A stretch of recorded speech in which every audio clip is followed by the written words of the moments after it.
A graça e a paz, queridos, é uma alegria estar aqui com vocês novamente. Convido vocês, abram a Bíblia de vocês no Salmos, no capítulo 53. Nós vamos fazer a leitura da palavra no Salmos, capítulo 53. Acompanhe comigo. O insensato diz no seu coração: Deus não existe. Todos se corrompem e praticam abominações. Não há quem faça o bem.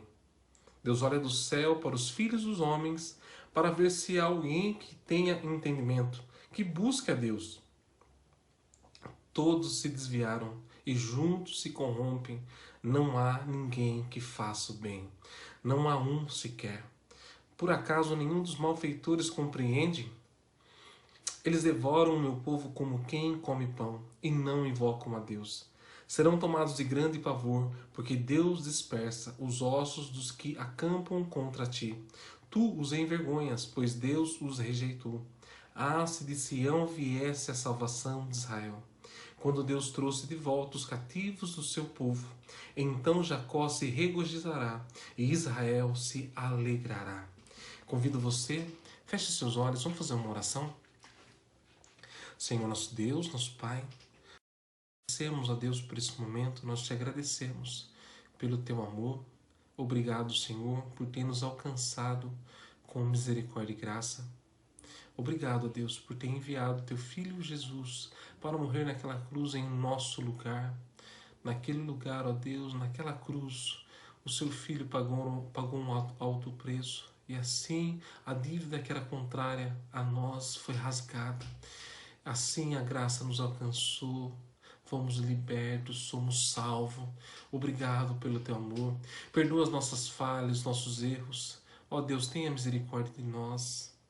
Deus, que o Senhor nos ajude nessa caminhada, nos ajude a perseverar, a lutar, Pai. Ó Deus, eu peço ao Senhor, traz um renovo sobre a cada coração, traz uma restauração sobre a cada vida, ó Deus, nesse momento. Que a Tua palavra, Deus, fale ao nosso coração. Deus, eu peço ao Senhor, sonda o nosso coração, esquadrinha o nosso coração, muda a nossa vida, Deus. Ó Deus, nós te agradecemos pelo ar que nós respiramos. Nós te agradecemos pelo privilégio de poder estar na Tua presença. Nós te agradecemos pelas adversidades. Nós te agradecemos porque nós sabemos que tudo tem um propósito e o Senhor está no controle de todas as coisas.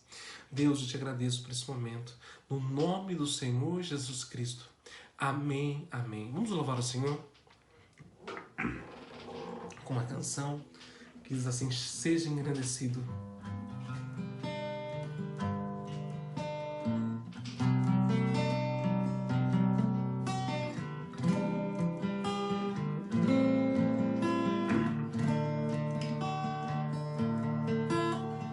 Seja engrandecido, ó Deus, na minha vida. Tu és o Deus da minha salvação. És a minha rocha, a minha segurança. Meus lábios sempre te exaltarão. Seja engrandecido, ó Deus da minha vida. Tu és o Deus da minha salvação. És a minha rocha, a minha segurança. Meus lábios sempre te exaltarão.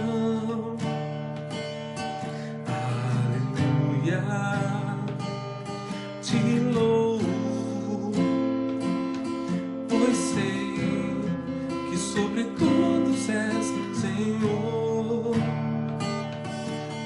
Aleluia, te louvo, pois sei que sobre todos és Senhor. Aleluia.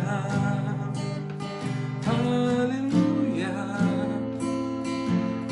aleluia, louvemos ao Senhor. Aleluia, aleluia,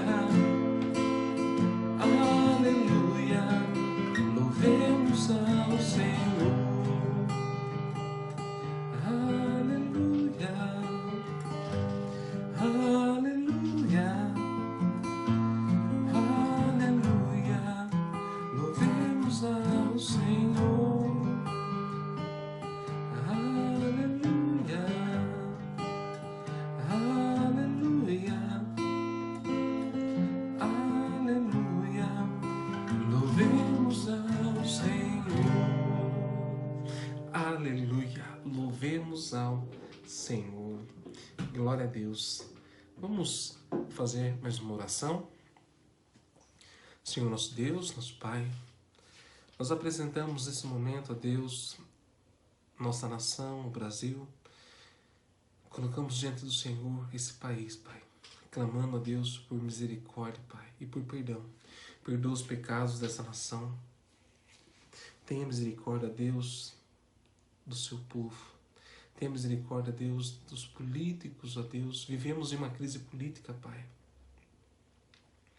Que o Senhor, Pai, esteja trabalhando no coração de cada político, Pai. Ó Deus, tenha misericórdia, Pai, desta nação. Nós apresentamos o nosso presidente. Nós apresentamos, ó Deus, o Senado. Nós apresentamos, ó Deus, os ministros, os prefeitos, os governantes, vereadores. Ó Deus, tenha misericórdia, Pai. Em um momento de crise como essa que nós estamos vivendo, que o Senhor lhes dê sabedoria em conduzir, em tomar decisões, ó Pai. Pai, também apresento a Deus toda a comunidade da PIB, Pai. Que o Senhor esteja protegendo a cada vida, protegendo a cada família, Pai. Que em suas necessidades o Senhor seja provisão, que o Senhor esteja, Pai, aquecendo a cada coração, trazendo um renovo a Deus sobre cada vida, sobre cada família. Aqueles que se encontram conectados, ó Deus, nesse momento, peço que a Tua bênção esteja sobre essa vida, Pai. Também guardando, livrando, ó Deus, de todo mal, Pai. Sobre todos nós, Senhor, eu peço, Senhor, traz um renovo, Pai. Aqueles que se encontram com o coração triste, o coração atribulado, com medo, ó Deus, que a Tua paz esteja sobre esse coração, Pai. Que eles possam, Pai, olhar para as Escrituras e ser tomado pela esperança. Porque o Senhor é a nossa rocha, o Senhor é o nosso Salvador, o Senhor é a nossa torre forte. Que possamos confiar somente em Ti, Pai. Porque somente em Ti nós temos esperança, Pai. Deus, nós Te agradecemos por tudo. No nome do Senhor Jesus Cristo. Amém, amém. Glória a Deus. Irmãos, eu convido a vocês a abrirem a Bíblia de vocês em Romanos. No capítulo 1, nós vamos fazer a leitura do versículo 16 ao versículo 17. Romanos, capítulo 1, versículo 16 ao versículo 17.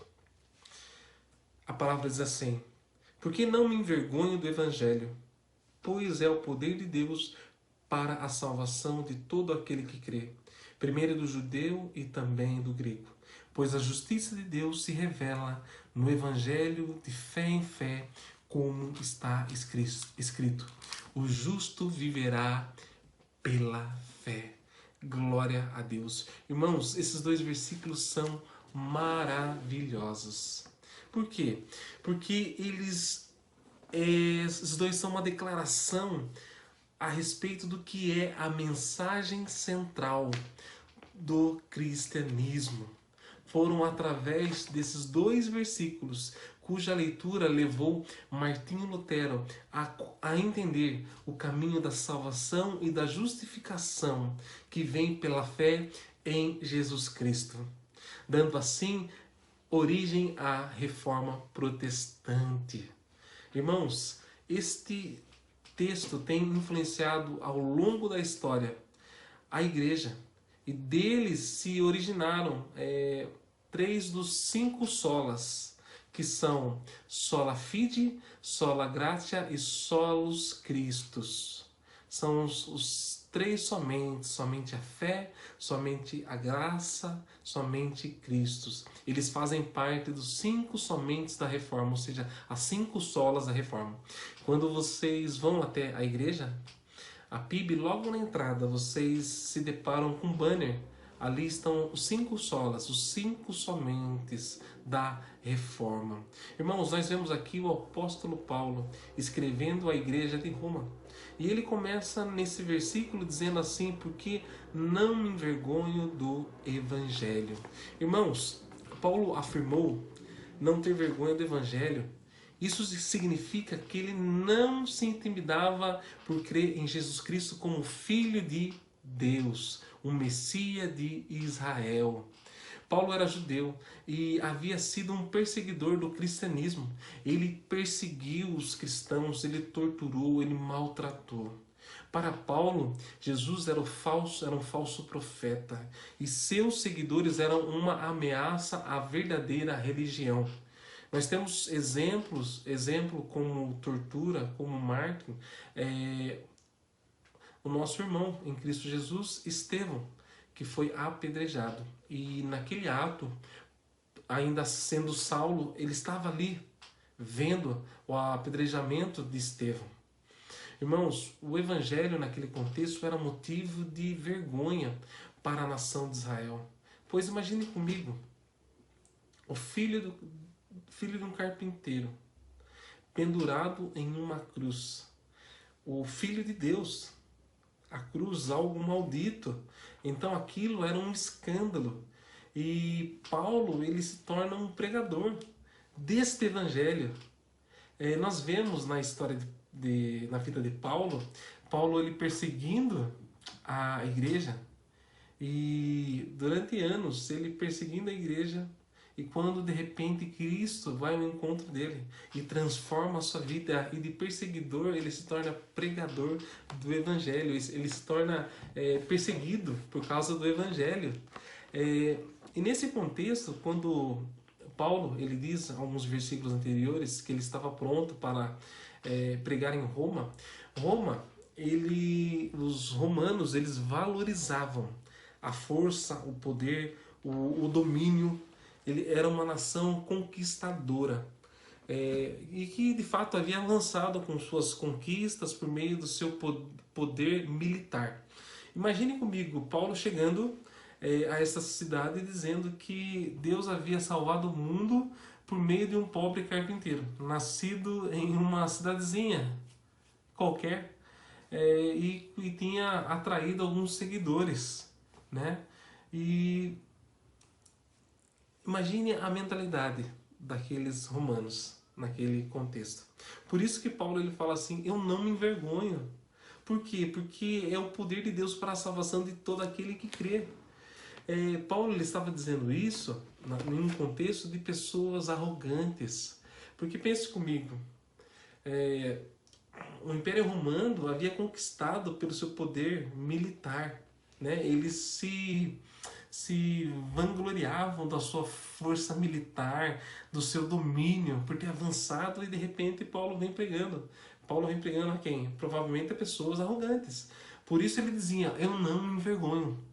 Paulo continua explicando porque ele não se envergonha do Evangelho. Ele fala assim, pois não me envergonho do Evangelho, pois é o poder de Deus para a salvação de todo aquele que crê. Irmãos, longe de ser uma fraqueza, como talvez os romanos pensassem.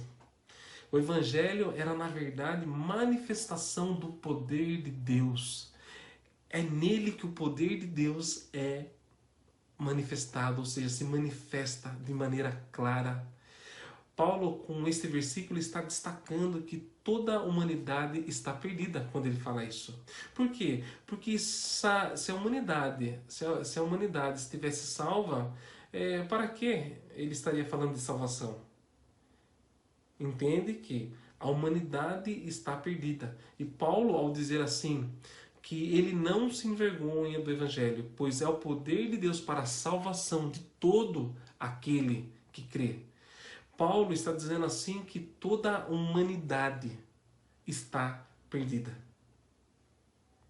E ele fala assim, toda a humanidade está perdida, primeiro do judeu e também grego. Então ele nivela todo mundo. Por que ele fala do judeu e ele fala do grego? Porque os judeus eles tinham recebido a revelação de Deus no Antigo Testamento. Receberam a aliança. Receberam os 10 mandamentos. Só que tem um detalhe, eles receberam a lei de Deus, mas eles fizeram da lei de Deus um caminho para a salvação. E com isso criaram uma religião legalista, baseada no mérito, ou seja, eu sou capaz de conquistar a salvação. E com isso, automaticamente exclui o sacrifício de Cristo. E, resumindo, os judeus estavam perdidos com esse tipo de mentalidade. E logo em seguida, Paulo também fala dos gregos. E por que os gregos estavam perdidos? Por quê? Porque eles nunca ouviram falar do Evangelho. Amém, beleza. Mas eles estavam perdidos e condenados por rejeitarem a revelação que Deus fez de si mesmo através da natureza. Então, Paulo, ao citar isso, Paulo está dizendo assim, como ele cita também em Romanos capítulo 3, versículo 10, que todos pecaram. Ele nivela todo mundo, então todos necessitam da misericórdia, da graça, mediante ao sacrifício de Jesus Cristo. Deus, ele salva pecadores, irmãos, mediante o Evangelho. O Evangelho, ele é boa notícias para o que crê. Mas para o que não crê, ele é uma má notícia, porque o Evangelho, ele mostra a salvação mediante a Cristo, mas aquele que não crê já está condenado. E observe comigo, esses dois versículos são fantásticos. Paulo ele começa dizendo assim, porque não me envergonho do Evangelho, pois é o poder de Deus para a salvação de todo aquele que crê. Depois o versículo 17 ele fala assim, pois a justiça de Deus se revela no Evangelho, de fé em fé, ou seja, a justiça de Deus se revela na boa notícia. E qual é a boa notícia?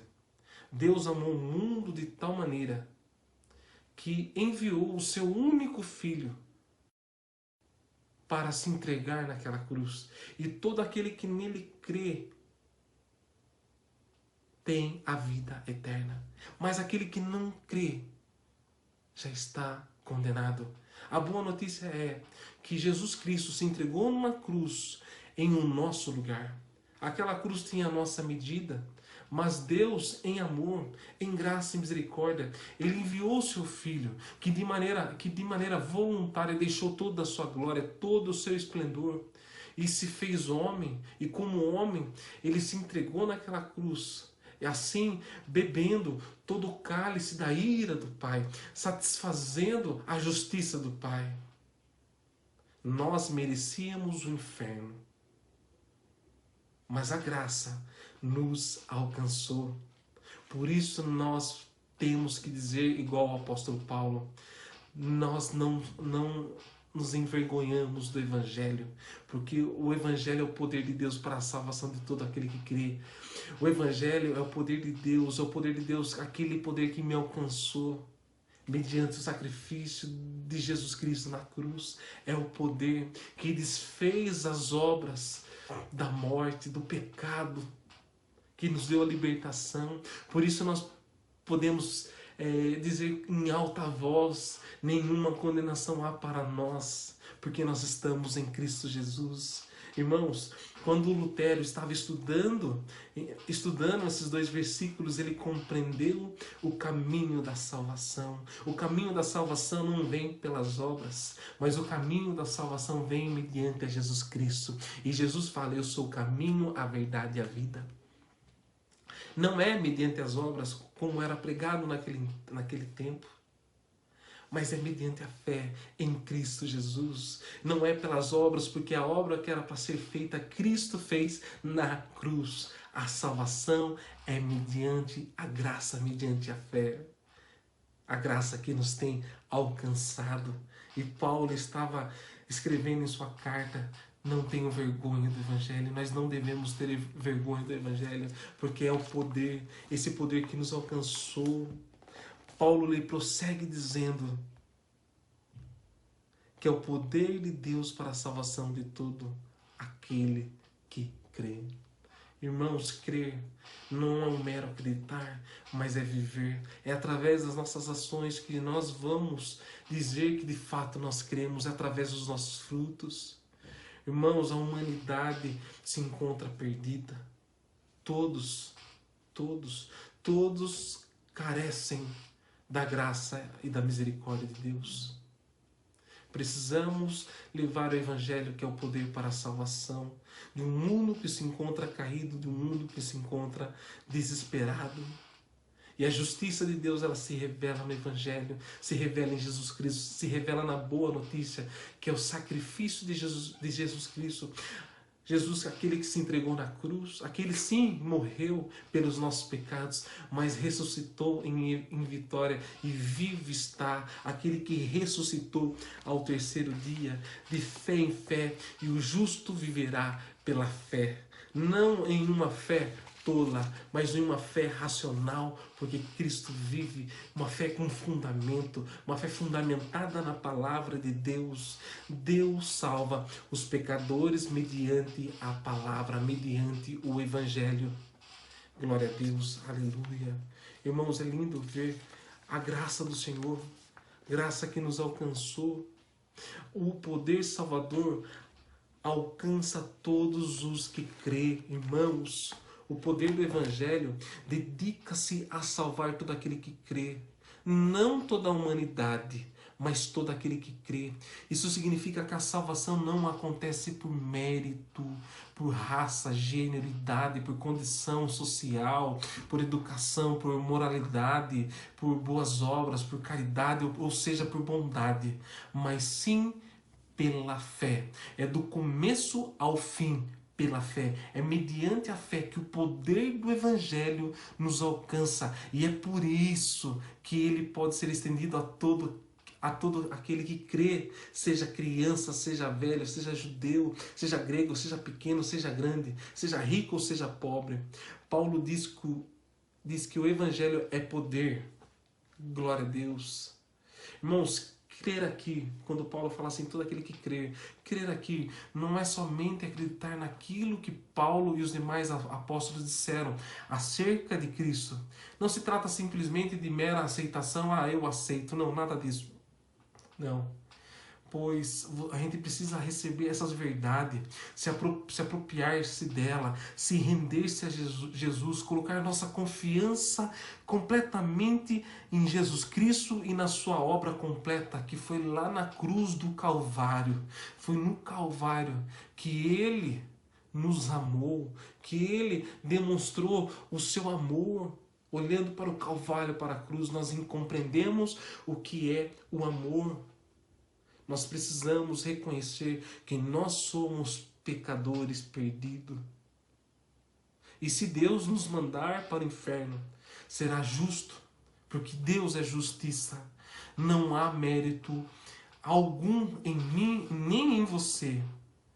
Se o Senhor não tivesse misericórdia de nós, o que seríamos de nós? Mas mediante o sacrifício de Jesus Cristo, Ele nos alcançou. E isso é fé. Nós precisamos abraçar esse Evangelho com a mente, com o nosso coração, e entender e concordar com Ele, e viver para Ele. Irmãos, Deus perdoa pecadores. Deus faz de pecadores justos, mediante ao sacrifício do teu Filho Jesus Cristo. Nós somos justificados pela obra de Cristo Jesus. Glória a Deus. O justo viverá pela fé, ou seja, aquele que pela fé foi tornado justo viverá eternamente e será salvo da condenação. Se você se encontra nesse momento triste, abatido, sem perspectiva do amanhã, Deus te ama. Que nessa noite você possa curvar o seu coração, se render completamente a Jesus Cristo. E nesta oração, falar com Jesus. Falar, Senhor, eu quero viver para o Senhor. Eu quero verdadeiramente crer, como em Romanos capítulo 1, versículo 16 e 17 diz. Pois a tua palavra diz que a salvação é para todo aquele que crê. Senhor, que essa fé salvadora esteja no meu coração. Meu querido e minha querida, que esta oração esteja enraizada em você nesse momento. Que você se aproprie desta palavra e creia. Jesus Cristo morreu numa cruz. Deus te amou. Deus amou você primeiro, enviando seu Filho Jesus para morrer naquela cruz. Jesus, ele venceu a morte, ele venceu o pecado. Ele desfez a inimizade que havia entre você e Deus, entre eu e Deus. Ele nos reconciliou. Não havia ponte, Jesus Cristo reconstruiu essa ponte que liga o homem a Deus. Nós temos livre acesso. Cristo pagou um alto preço, e o preço foi de sangue, sangue derramado naquela cruz, sangue que nos purifica. Jesus Cristo nos comprou com seu próprio sangue. Meus queridos e minhas queridas, que você nesse momento possa abrir o teu coração e clamar e pedir: Senhor, me alcança. Talvez você esteja na igreja por tanto tempo e ainda não tenha experimentado desta obra maravilhosa da graça. Tem acreditado ser uma pessoa boa, tem acreditado que com seus méritos você pode obter a salvação. Você talvez esteja como esses judeus.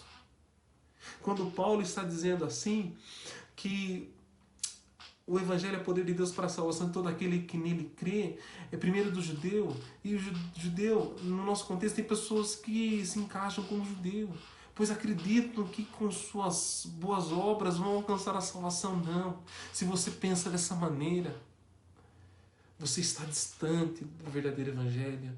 Você está distante. Mas nessa noite a palavra vem para alcançar o teu coração. Assim como alcançou a vida de Saulo, alguém que era perseguidor dos cristãos, alguém que perseguia a igreja. Esse mesmo poder, o poder do Evangelho, está aqui sendo proclamado e está indo de encontro ao seu coração para transformar, porque transformou a vida de Saulo e se tornou Paulo o maior pregador do Evangelho. Paulo, quando ouviu: Saulo, Saulo, por que me persegues? É a mesma palavra que nós estamos lendo nessa noite. É o próprio Jesus Cristo, porque esses homens escreveram inspirado pelo Espírito Santo. Meu querido e minha querida, nesse momento convido você a fechar os seus olhos, que você possa crer em Cristo Jesus, que você possa receber esse poder que transforma e muda a sua mentalidade, muda o seu coração, converte. Que nesse momento agora você possa se curvar e se humilhar perante a presença do Senhor. Talvez você fale assim: pastor, mas já sou salvo. Mas se o seu cristianismo se resume em apenas ouvir sermões, saiba que você precisa ter um relacionamento de verdade com Deus, um relacionamento que atinja todas as esferas da sua vida, trabalho, família, escola, tudo. O Evangelho tem que atingir todas as esferas da nossa vida. O verdadeiro encontro com Cristo muda o nosso coração. E nesse momento agora que você possa estar orando juntamente comigo, que nós possamos louvar a Deus, porque o Senhor, Ele vai ao encontro de pecadores. E nessa noite Ele está indo ao encontro de pecadores como eu e você. Amém? Vamos orar ao Senhor. Senhor nosso Deus, Pai, nós te agradecemos pela Tua palavra, Pai. Ó Senhor, toma a vida daquele que escuta agora essa mensagem, Pai.